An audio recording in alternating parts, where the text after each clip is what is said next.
రైలు గుద్ది ఇద్దరు మనుషుల దుర్మరణం. రైలు గుద్దితే మనుషులు చావక రైలు తోస్తుందా? ఇది కూడా వార్తే. డిస్టర్బ్ చేయొద్దని చెప్పానా? బావా,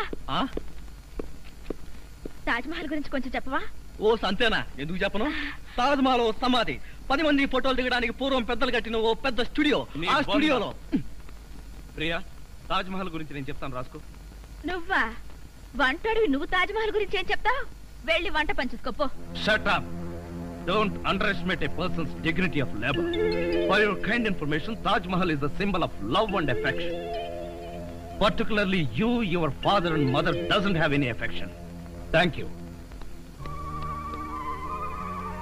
ప్రియా, ఏమిటలా ఫ్రీజ్ అయిపోయావు? బావా, అతను మాట్లాడింది కరెక్ట్ ఇంగ్లీషే కదా?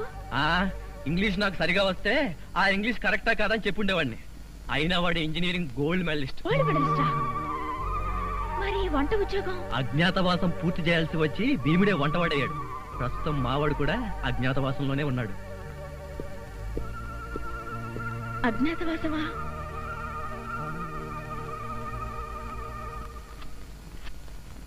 ఏమండి, ఏడుస్తున్నారా? లేదు, ఏడుపు ప్రాక్టీస్ చేస్తున్నారు. ఇన్ని కష్టాలు పడేది మనం కలిసి సుఖంగా ఉండడం కోసమే కదండి.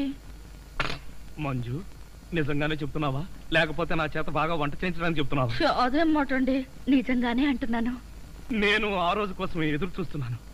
అప్పుడు నేను ఎవరికి భయపడకుండా నిన్ను ఇలా దగ్గరకు తీసుకుని మంజు మంజు మాట్లాడవే మంజు.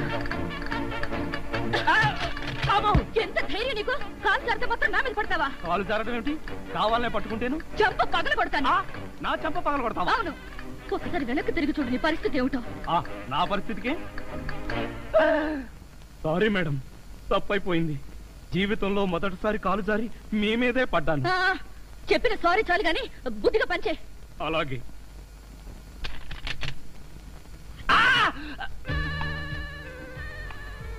నీ గ్రాఫ్ ఏమిటో నాకు అర్థం కావడం లేదే. అర్థం కాకపోతేనే మంచిది.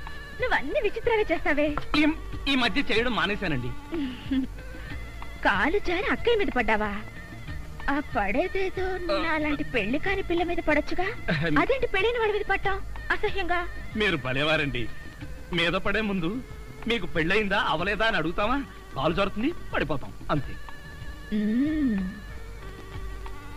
నేను నిన్ను స్టడీ చేస్తూనే ఉన్నాను. అయితే దొరికిపోయానా? దొరక్క ఎక్కడికి పోతా? అయినా కవ్వించే ఆడపిల్ల ఎదురుగా ఉంటే నీకెప్పుడు నోరూరు లేదా? ఆడపిల్లని చూస్తే నోరూరు లేదు కానీ అల్లపచ్చడి చూస్తే మాత్రం 4-5 సార్లు నోరూరింది. నీ ఊరగాయ రొమాన్స్ నువ్వు. ఈ వీడియో మీకు నచ్చినట్లయితే లైక్ చేయండి, షేర్ చేయండి. ఇలాంటి మరిన్ని సరికొత్త సినిమా వీడియోల కోసం ఛానల్ ని సబ్స్క్రైబ్ చేయండి. అలాగే ఇక్కడ ఉండే ఈ గంట సింబల్ ని క్లిక్ చేయండి.